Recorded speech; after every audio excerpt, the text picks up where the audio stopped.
Pour ce nouveau numéro de votre émission à la découverte, nous partons à Fria pour parler de la pollution de l'air et de l'eau causée par la société d'aluminium.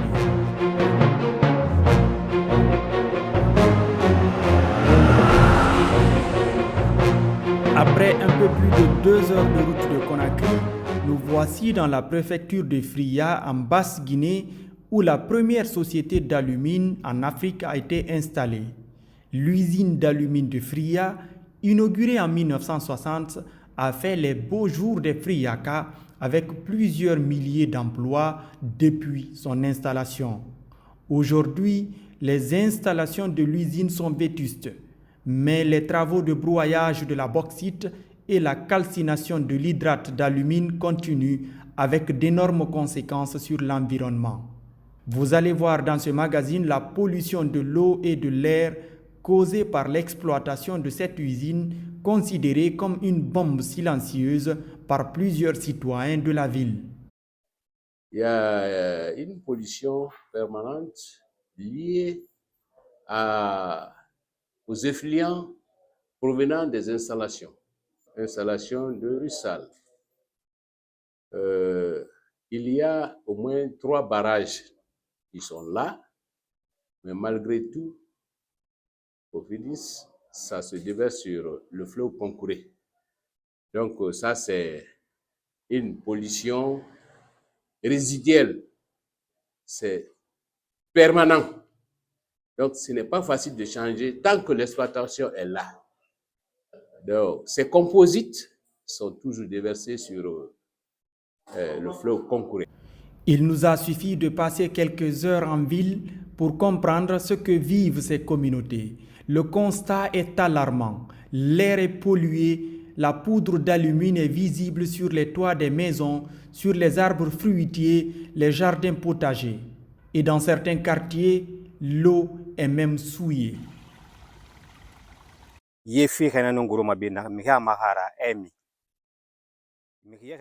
C'est une eau potable qui coulait ici.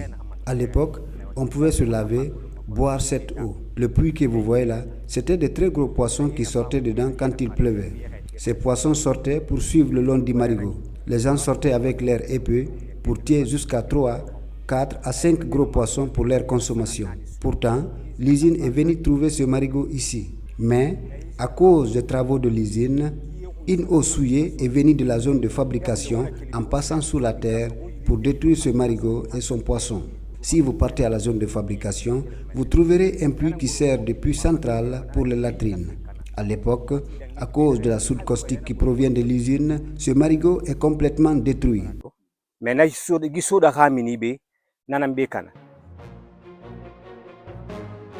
Ici, la nappe phréatique est polluée par la soude caustique rejetée par l'usine. Dans ce quartier, tous les puits creusés à faible profondeur donnent une eau non consommable. Nous n'avons plus de l'eau potable ici, plus rien. Vous avez compris, monsieur Alseni Camara, la situation est pénible. Il n'y a pas d'eau potable pour les populations de Lac-Otigé. Il n'y a pas non plus une solution durable qui profile à l'horizon. Chacun se débrouille comme il peut. Nous partons maintenant à la rencontre des femmes qui font la culture maraîchère. Là aussi, la situation est assez critique. Suivez-nous.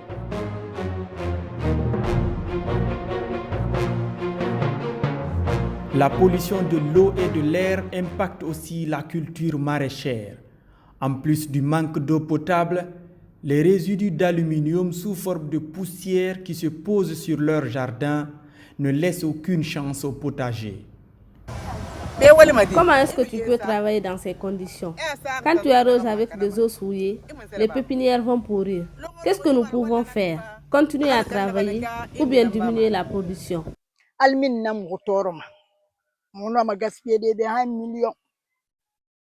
C'est la poudre d'alumine qui nous fatigue. Nous pouvons financer plusieurs millions pour l'achat de pépinières, des engrais et herbicides pour nourrir nos enfants et les aider à aller à l'école sans se faire aider. Mais quand cette bombe silencieuse dégage ses déchets, tout notre potager noirci et pourri.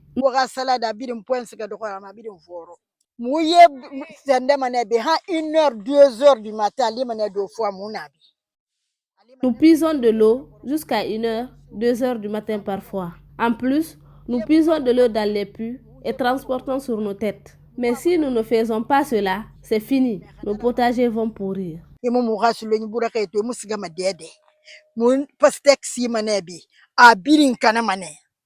Nous étions avec Madame Kamara Hawakonde.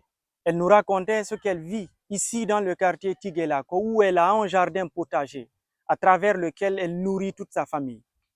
Toutefois, à cause de l'activité de l'usine d'alumine de Fria, beaucoup de ses pépinières sont détruites. Mais elle ne compte pas lâcher parce qu'elle veut vivre de sa sueur et faire vivre ses enfants de sa sueur.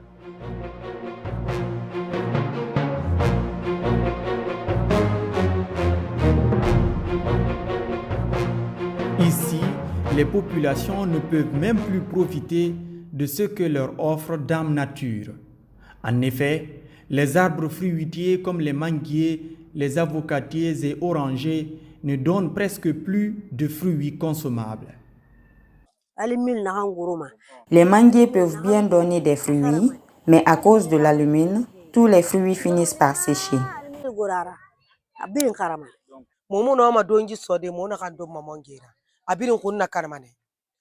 Tous les manguiers pourrissent. Pendant la saison des mangues, nous avons quelques mangues à manger.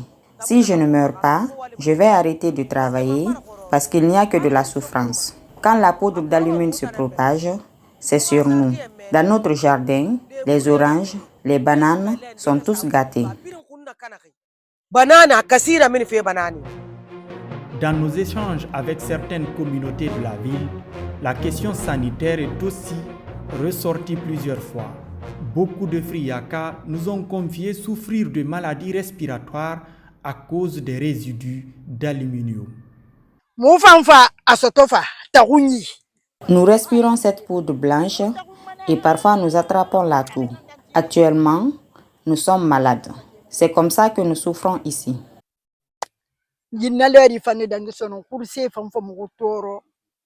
Pour avoir plus d'informations et obtenir des statistiques officielles, nous nous sommes rendus à l'hôpital préfectoral de Fria.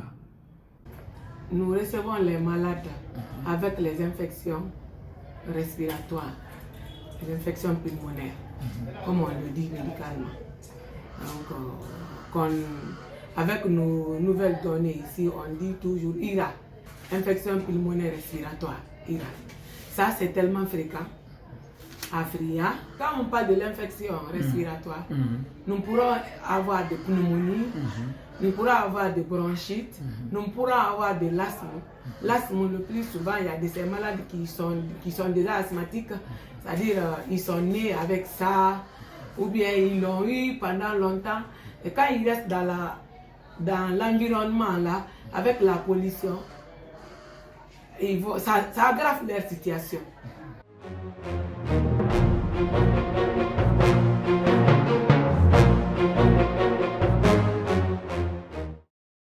Ici à Fria, presque toute la population est consciente de la pollution. Mais est-ce que tout le monde participe à la lutte contre la pollution? Nous sommes allés à la rencontre du directeur de la maison des jeunes de Fria. Il va nous expliquer qu'est-ce que les jeunes font concrètement dans le cadre de la lutte contre la pollution et de la préservation de l'environnement à Fria. Généralement, nous faisons beaucoup de sensibilisation dans le cadre de la pollution. Ensuite aussi, dans le cadre de reboisement, presque chaque année, nous collaborons avec les associations pour le reboisement. Donc, comme l'année là, avec un jeune de Fria de nom de Bambo, il était venu en collaboration avec le ministère de l'Environnement. On a reboisé presque la plupart des écoles en collaboration avec la DPE de Fria. Même démarche de la direction préfectorale de l'environnement. Mon niveau, c'est d'abord quand il y a des cas comme ça, par exemple la pollution liée à la volée de la poussière, je fais une lettre d'information à l'ISAL pour prendre les dispositions. Parce que les dispositions, parce que c'est lié même au PGS, le plan de gestion environnementale. C'est inclus dans leur PGS. Donc, je les informe pour prendre les dispositions. Et quand il y a par exemple une pollution, il est question de faire un plan d'urgence à Russal pour remédier. Donc, moi, à mon devoir, c'est de sensibiliser et d'informer pour prendre les dispositions, pour ne pas que ça déborde. Mais que fait la direction de l'usine concrètement dans le cadre de la protection de l'environnement et des riverains? Nous avons tenté d'obtenir une réponse, mais nos tentatives de trouver un interlocuteur sont restées sans suite. Ce, malgré un courrier officiel adressé à la direction de l'usine.